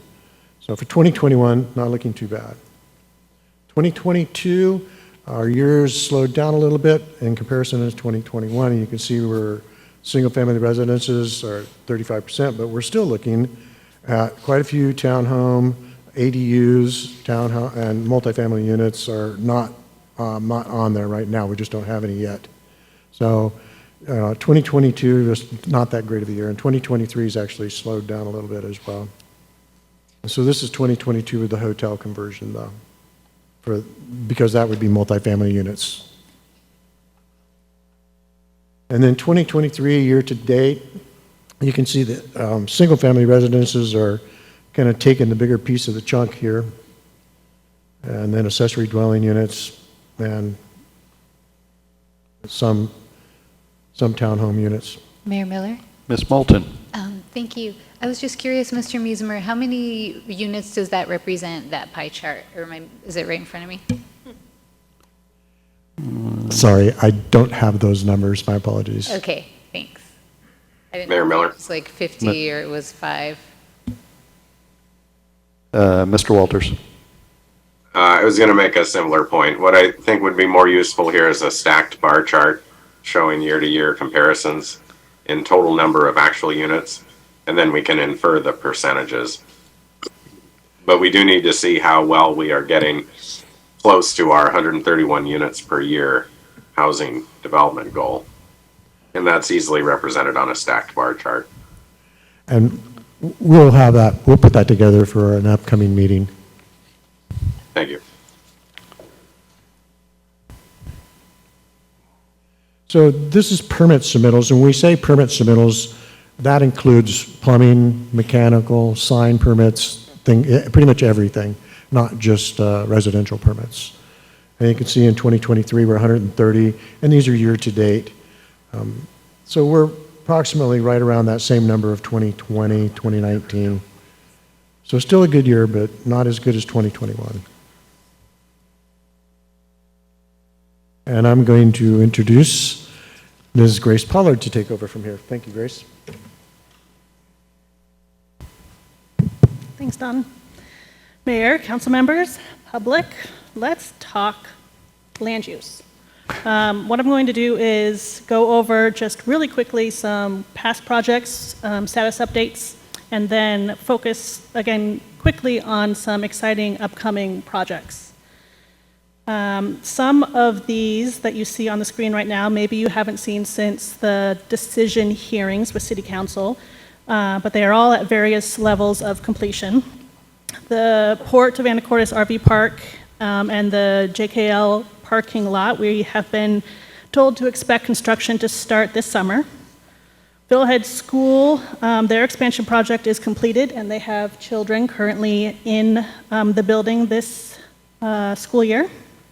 The Sandwich Early Learning Center has just temporarily stalled as they focus on breaking ground on the Sandwich Cottage Development project on D and 34th. The Anacortes Readiness Center is under construction.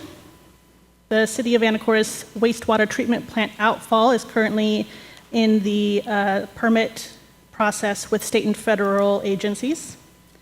And the Crossings Cottage, that is in multiple phases of construction. Some 10 units have been permitted, and the final plat for that unit lot land division has been recorded. Here's some pictures of that particular project showing completed units and some wetland buffer improvements with new plantings and a pedestrian trail. Now, some exciting upcoming land use projects. I know that I cannot go any further than right now to talk about MJB, because I know that is always everyone's first question. The question is, what exactly is going in there? Yeah, exactly. But I will touch on a couple other upcoming projects: Guimas Ferry Electrification and Terminal Improvement Project, the Port of Anacortes West Basin Redevelopment Master Plan, and the Port of Anacortes Curtis Wharf Repairs and Second Street Improvements.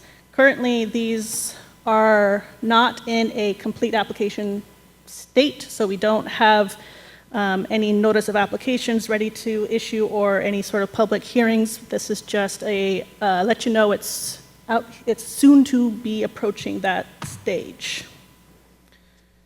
So with the MJB, which their land division application that they have named Fidalgo Landing, we are in an incomplete application state. However, I can tell you that the applicant did submit revisions to some of their materials Friday evening. So staff will be reviewing those materials and the applications over the next 14 days to ensure that we have a complete application or follow up requesting more information from the applicant before we determine that application is complete. Here you see their proposal, and again, this is a subdivision proposal. So we will not be seeing any proposals on any buildings. We will not be seeing any proposals on businesses or uses. This is just how they want to divide up the property at this location.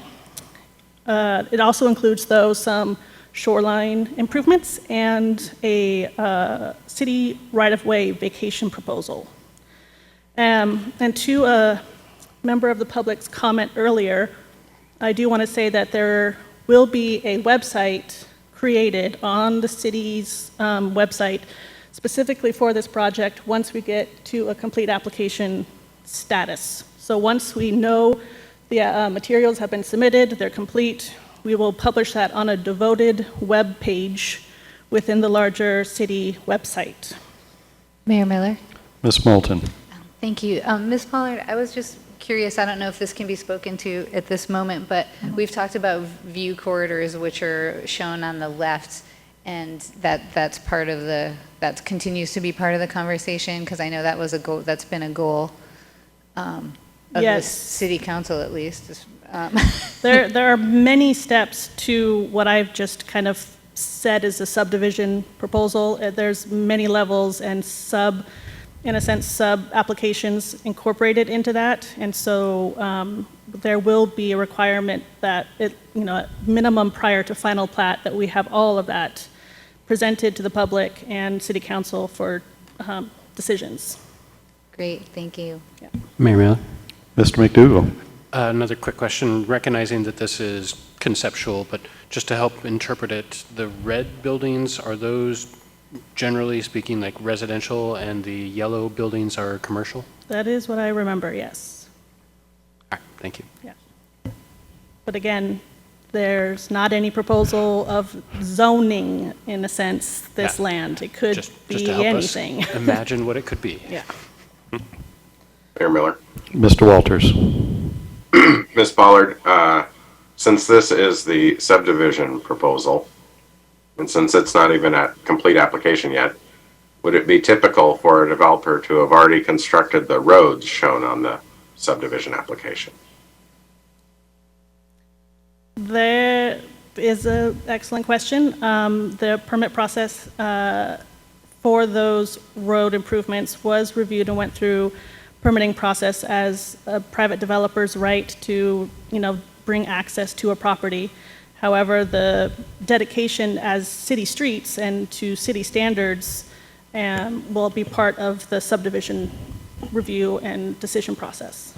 And is it possible the subdivision process might determine that the roads need to be in a different place? Yes, I suppose that is the case. Okay, thank you. Ms. Cleland.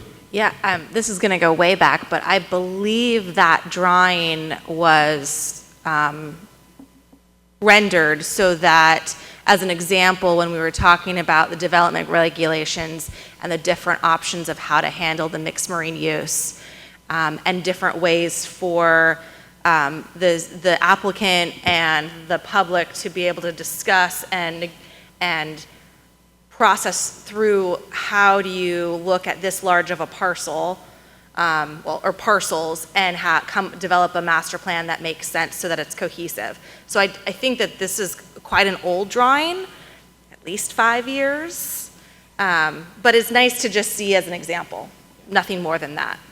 Yep, old and the only one. Correct, thank you. Sorry. Mr. Young. The only thing I want to say is that, truly, I think this is the beginning of a discussion, and that at this point, given everybody's curiosity has just been massive, that I think this is, like I'm saying, the beginning of a discussion, because you can look at some of the drawings here and see certain assumptions that have not been codified as of yet as discussions of how and where and how it comes about is forthcoming. So, yeah, thank you. Yes. And I'll just remind the public what's been codified is the MMU zoning, and but there's a lot more work, obviously, to do in the public area, and we're getting pretty close. And we recognize just the questions here, like I know all of us electeds are getting. It's a major shift. It's a big project, which is why I have the staff, having regular meetings with multi-departments. It's not just the planning department to make sure we're getting all the pieces together. So, sorry to interrupt, but as you know, MJB is an exciting topic. Yes. So. Another exciting topic is the Guibas Ferry electrification project. In case anyone is not aware, Skagit County will be in the possession of an electric ferry to replace the current diesel ferry. They expect to have that ferry in 2025, and so they are working on their shoreline permits to do some improvements to the dock that include some alterations to the dolphins in the water. So also just to clarify orientation for those who aren't used to seeing plan sets, these are not in the same orientation. So this is just an aerial image showcasing the specific Guimas Ferry landing dock, and then you have to turn this one on the side to make it fit. So here, if you can see my mouse, this is the apron where a boat traveling from Guimas over to Anacortes would arrive. And then here to the north of the page is a new platform which will house the actual electric charging arm. And then these areas out in the water need to be adjusted some because the boat is not the exact same size as the diesel boat.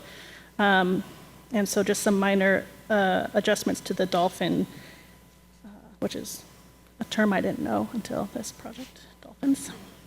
And here is what that electric charging arm looks like. The illustration on the left shows how it accesses the ferry boat during low tide. And then the illustration on the right shows how it accesses the ferry boat during high tide. Mayor Miller. Mr. Walters? I expect that this will be a pretty exciting project for a lot of people. Maybe a lot of people with expensive electric cars might come to the ferry terminal and park in that poorly surveilled parking lot that they have. And maybe a appropriate condition of one of the impacts of this project might be better security cameras. Probably out of line for me to suggest, but we haven't gotten traction any other way. Got it. We have a port project, Curtis Wharf repairs and 2nd Street improvements. This aerial image on the left, you can see the state of the street with its potholes, its patching, gravel and asphalt combination. So part of the port's proposal to do some repairs to Curtis Wharf is also to improve 2nd Street. And a positive outcome of such a proposal is that the area gets updated to current stormwater standards. So right now there are no stormwater facilities in that stretch of street. And so that will be improved to current standards. And one last project to let you know is coming our way. This one, the pre-app meeting is scheduled for tomorrow, actually, and this is another port project that they've called the West Basin Redevelopment Plan. For your orientation, we have the existing port building in the kind of bottom left corner, and this area here with it says Development Area D. This is where the current dog park is. And so one big change that you can probably see right away that they are proposing is redesigning that awkward intersection there where the pedestrian crosses two streets kind of almost without a sidewalk or crosswalks. And so if you can see in this corner here is where Market Street would potentially access via our avenue. So there's definitely a lot of proposals changing in this corner, but it's very exciting. Lots of new waterfront areas, parking, landscaping, excellent, exciting stuff. But there is a phased project, so it's not going to happen overnight. So this is the exact same site plan, but just outlining their approximate order in which they have priority. So phase 1 is what I mentioned at the beginning of my point of talking here was the RV park and parking lot improvements. So that's phase 1. And then they plan to move on to the following phases. So again, this is just pre-app level. Final design. Ms. Moulton, sorry. Oh, sorry. Sorry, I thought you were done, Nope, Ms. my Polly. Do you bad. want to just finish your sentence and then Just stating that this is pre-app level, so the final design might look different. oh, thanks. Ms. Moulton. My question was about pedestrian improvements or, non-car improvements, bicycle improvements, because I see, obviously so much parking here and it looks like the streets will be improved. And I'm wondering if I actually, now that I'm asking, I see the Tommy Thompson Trail cut adjacent to that where you are with your mouse. And that's a suggestion. It's not intended, I don't believe, again, the pre-op meeting is tomorrow. I don't believe it's intended to be the main Tommy Thompson Trail in this area. I think it's just a branch of the Tommy Thompson Trail coming through, where'd my mouse go? Here we go, this area here. And of course, they do have, and I think it shows better, this one, Phase 5, is shoreline esplanade.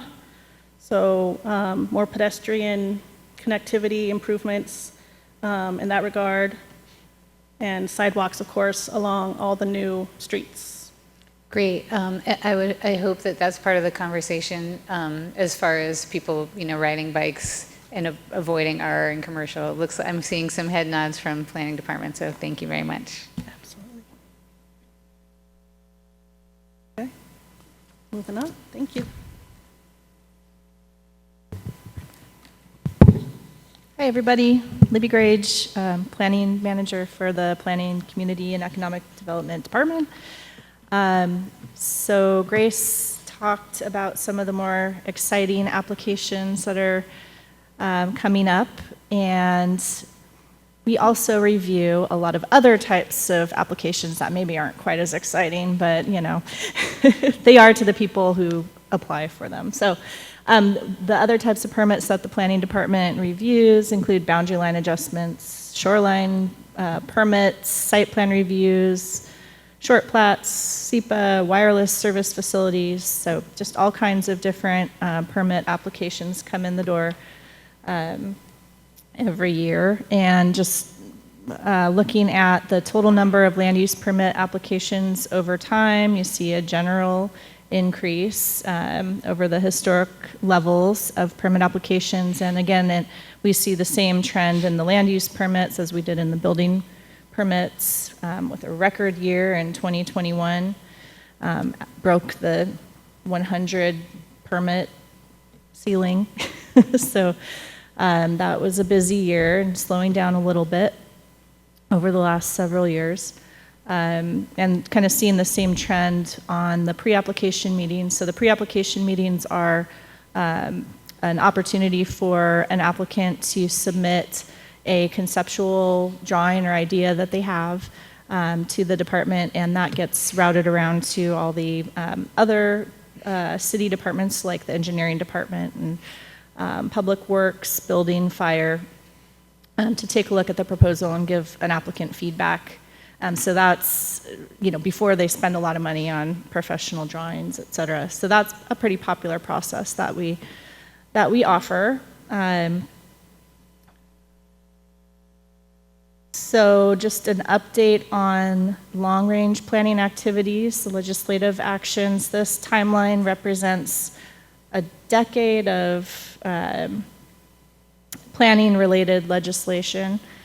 Starting in 2016 with a periodic update of the comprehensive plan, which has been mentioned a couple of times tonight.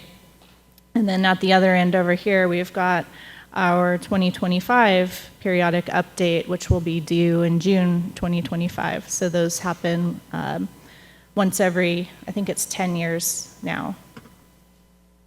So in between those major updates, we've had council's had a lot of activity with code amendments, and then I just listed out all of the different amendments that have occurred over that 10 years. So in 2019, we had a busy year with the Unified Development Code procedures and development regulations being adopted. And then in 2021, the critical areas regulations were completed. 2022 was really a banner year. Dawn was very busy, you were very busy. A lot got done that year. And now we're in 2023, and my next slide is kind of get into a little more detail on what's in the works right now and what's coming down the pike. So this is a very high-level work plan for legislative activities. We've got the work plan item on the left side and then the status of that item on the right. So the R4 bonus height, I think we can cross that off at least for now. The Shoreline Master Program periodic update is still working its way through. Staff is currently coordinating with the Department of Ecology on some critical areas integration topics, and we hope to bring it back to City Council very soon. The 2021 amendments docket still needs to be wrapped up, and we will be coming back to the Planning Commission and City Council in spring of this year to get that tied up. The Housing Action Plan, not legislation, but adopted by resolution and will be implemented by various code amendments and other actions. So we expect to be working on that over the next several years. Parklets regulations, there's a need for those, so we see bringing a draft of those to City Council in spring 2023, which is today, beginning today, so very soon, apparently. Short-term rentals, also a topic of discussion that we need to finish up, so looking at Planning Commission meetings potentially in the fall 2023 on permanent regulations for those. And tree preservation regulations, we would like to see some updates to those code provisions to make sure that they're in line with the community's vision for what the community would like to see with trees in our city. And then finally, the 2025 comp plan periodic update. Right now, we're working on developing a work program for that process. And we'll be reaching out to the Department of Commerce, which will have some grants available for that work. Just a little more detail on what will be looked at with the 2025 periodic update. Again, it's a mandatory update under the State's Growth Management Act. And the mandatory topics to look at and revise, if necessary, include looking at the Growth Management Act itself, and if any changes have occurred over the last 10 years, we need to look at those and make sure that they're integrated into our comprehensive plan and development regulations. We'll be looking at the adequacy of the urban growth area sizing to make sure that it is sufficient to accommodate population projections. We'll also be looking at all of the mandatory elements for updates, like the land use, housing, capital facilities, utilities, transportation, and economic development. We'll be looking at our development regulations to make sure that they are implementing the comp plan and consistent with that. Critical areas regulations, seems like we just finished that, but we'll be looking at those to make sure that they're all current and up to date through this process. And then resource lands is more related to rural areas, but that is another topic that we'll take a look at.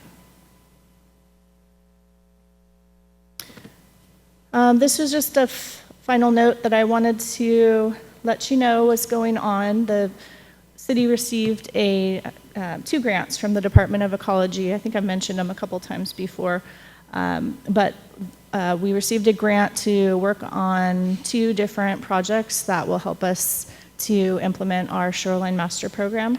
And one of those grants is to help develop a user guide for the SMP, which will be it'll be guidance brochures that will help the public's understanding of shoreline regulations, trying to take a lot of text and put that into pictures to try and simple or simplified explanations of what's allowed and what's not along shoreline areas.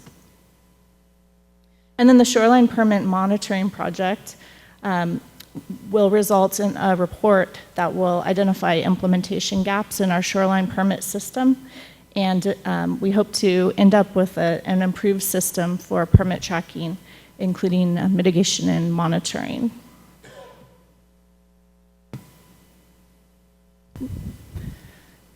That's it for me.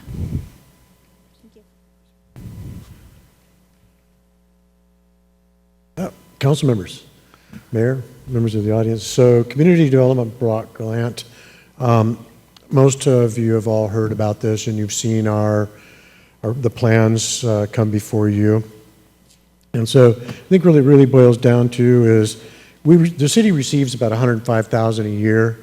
15% goes to public services, and that's typically the Anacortes Family Center. 2018 and 2021 public services, shelter programs, homelessness, supportive services, and that supported about 726 individuals. And we get reporting from Anacortes Family Center and Anacortes Housing Authority on what folks they have supported during the year. Preservation in 2018 of rental housing, 2 households, 7 individuals at $65,000. 2019, preservation of rental housing again, and that was for the Anacortes Family Center, and that was essential appliances for their 20-unit low-income apartment complex. In 2019, the Salvation Army needed a new refrigeration unit, and that typically serves around 1,988 individuals, and that was around $59,000. 2019, 2020, CDBG, CV, that's the COVID funding, and that we were able to use for small business grants, rental relief, and general COVID recovery. And so 20 local businesses reported retaining 100 employees and remaining in business during that grant process. And so again, to keep in mind, even though it's only $105,000 that you get from the Community Development Block Grant itself from HUD, in an emergency situation like the COVID pandemic, we were eligible for those CV funds that if we were not in entitlement, we would not have been eligible for those funds. So that's really beneficial to the community.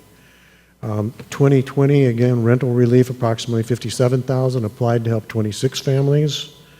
And then again in 2020, CDBG CV allocated $25,000 for a cold weather shelter that year.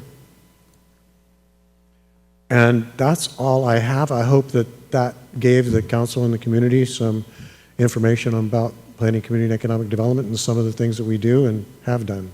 Thank you. Thank you, Mr. Miesemer. And once again, publicly thank you for 30 years of service to the city of Anacortes. Thank you. It's been my pleasure. We can clap on that one.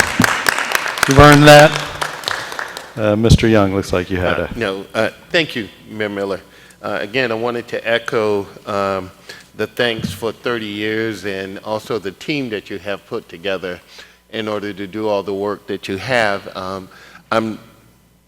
I loved this presentation, quite honestly. It really did encompass the scope of what's happening within our city, and it brought to light some of the things that, just as a council person, with the public asking questions about what's going over here. Of course, the MJB issue coming out, but it really, I find it incredibly useful, and it really shows the depth of the work that's been going in.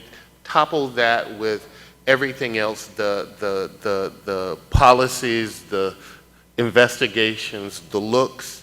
And I found it very impressive. I really did. And, and I'm thankful for it. I'm hoping that at some future point, a little shorter time span in between, maybe even quarterly, of course, that's up to the mayor as we work with that, to get sort of a little bit of those updates, because I love the idea of knowing what's being proposed. Where are the projects that people are talking about? How many units?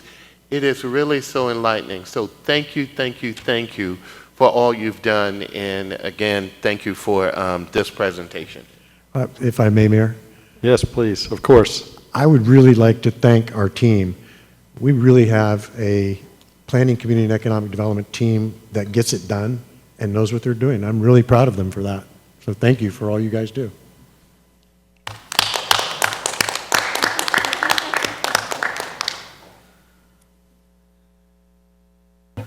Okay, I think that's it. We'll move on to item 7B, which is Resolution 3118, authorizing execution of tourism promotion funds contracts. And Mr. Hoagland is going to present this item, because that great planning team is filling some gaps and getting some help from the finance team. We're all filling the gaps as we have a little bit of turnover. But Mr. Hoagland. Thank you, Mayor, members of the council, members of the audience. We have 2 lodging tax awards for your consideration tonight. So these are both new projects for this year. That's why they weren't reviewed last year as part of the regular process. There is a $2,500 award recommended for the Anacortes Pride Parade and Celebration. Also a $30,000 award to the Anacortes Arts Festival for the Arts Center at Buxton's. This would bring total awards of 2023 up to $525,393. That does include $50,000 of capital awards, making the operational awards $475,000, and that's against a 2023 revenue budget projection of $504,000. Currently, cash and lodging tax sits at $1.3 million. I'd be happy to answer any questions you might have. And yeah, just a reminder, those are based on projected receipts. Yes, absolutely. In fact, good point. 2022 actual revenues were $566,000. We were expecting, at least I was expecting during time of budget development, for that to be a little less this year, within expecting a little bit of a slowdown. We haven't seen it this year, knock on wood. All right. People still coming to Anacortes and staying in hotels. Questions for Mr. Hoagland? Motions for the council?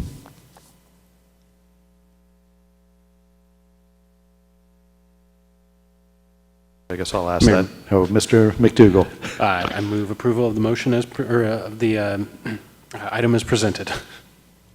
Second? Okay, a motion by Mr. McDougall, a second by Ms. Moulton to approve Resolution 3118, authorizing execution of tourism promotion funds contracts as presented. Any additional discussion? Mr. Franciac, take the vote, please. Ms. Cleland McGrath. Yes. Ms. Moulton. Yes. Mr. McDougall. Yes. Ms. Hubick. Yes. Mr. Young. Yes. Mr. Walters. Yes. Motion carries. Okay, next up, Mr. Hoagland gets to stay at the podium, and is item 7C, Ordinance 4044, amending qualifications for utility discount program. This is a discussion and with possible action, continuing the discussion that we started a week ago or a couple weeks ago. Mr. Hoagland. Yep, exactly. Thank you, Mayor. So this is a review of what we have been looking at, review of some of the exact tables we looked at last Monday. So as a reminder, what we're talking about, what the proposal is moving from to qualify for the utility billing discount, a household currently has to be at or less than 150% of federal poverty rates. And those amounts for 2022, these are for fiscal year 2022, are listed over here in this box on the right-hand side.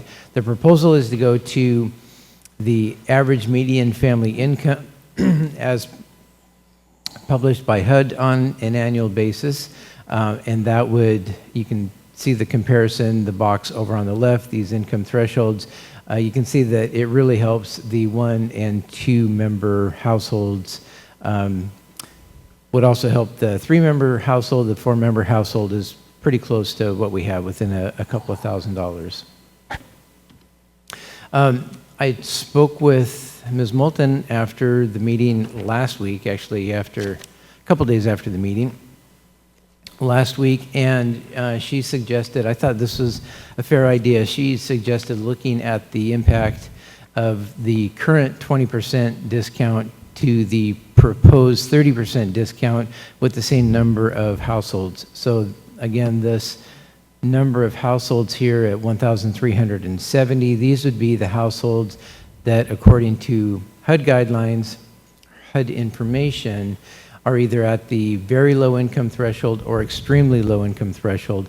Under the 20% discount that we currently offer, the total impact across all 4 utilities would be $481,731. Those same 1,370 households at a 30% discount, which is what the proposal is, would generate $722,597 in savings to those qualifying households. And this is some of that same information, just looking at the impact of the discount amount against the revenue budget for each of those utilities. So on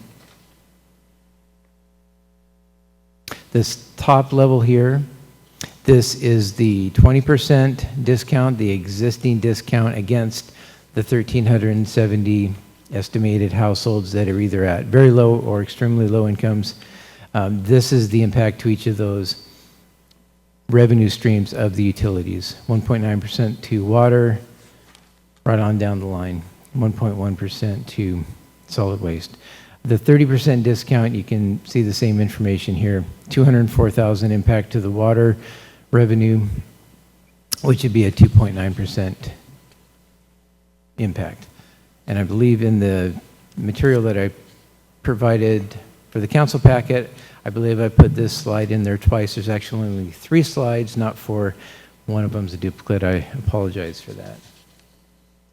But I was hoping we could continue this discussion tonight. There is a draft ordinance, as Mayor pointed out, ordinance number 4044 for your consideration, which outlines what we have discussed in these slides here, which is moving to the HUD information, to the HUD guidelines of the average median family incomes. Qualifying households would be at the very low level or extremely low level, which means 50% or less of those median family incomes, and a 30% discount to those qualifying households. Okay, so if we get some direction from council, we can come back with a cleaned up resolution, I think. So, council, questions, comments? Miller? Mr. Young. The only, just again, I really appreciate the work for the committees and the team put into trying to find a way to have compassion. I think that's a critical component in our society and part of the norm we want to ensure stay as part of the thing that galvanizes us together. And I think this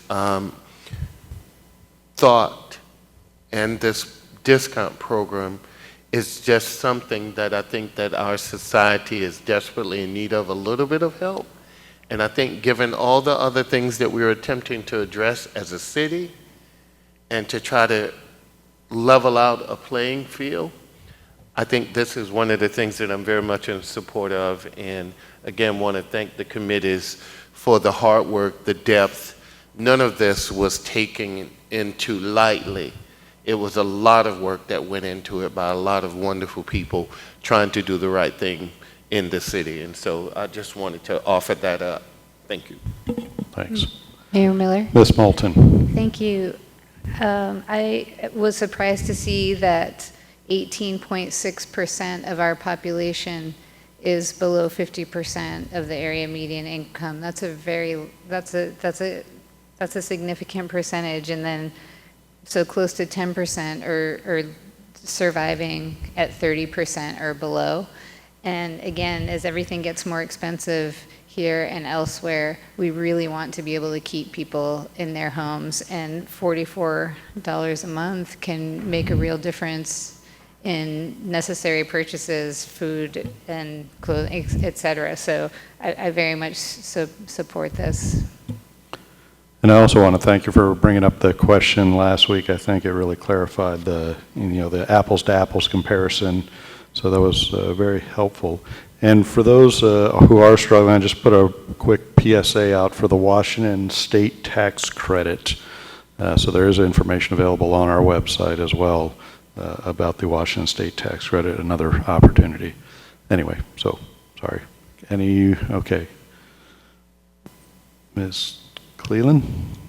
I was just going to say one other thing that came up in our discussion at the committee level is the fact that we are going to auto-enroll everyone or all of the units from the Housing Authority and the Family Center. Currently, they are not because they are multifamily, or they're coded for that.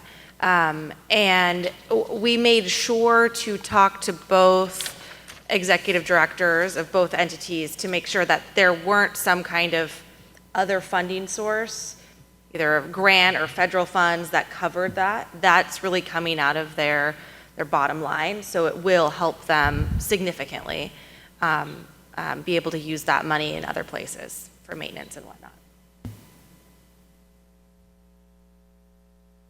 Okay, so I think the direction is we bring back a cleaned up resolution that includes the 30% discount. Yes, exactly. Okay. And then it'll give me one more opportunity to go through this, scrub this with my staff this week, come back ready for action a week from tonight. Okay. Everybody's good with that? I'll see head nods and okay. All right, that was item 7C, so I don't have anything else on the council's agenda. So with that, I will adjourn the meeting. Thank you for the work.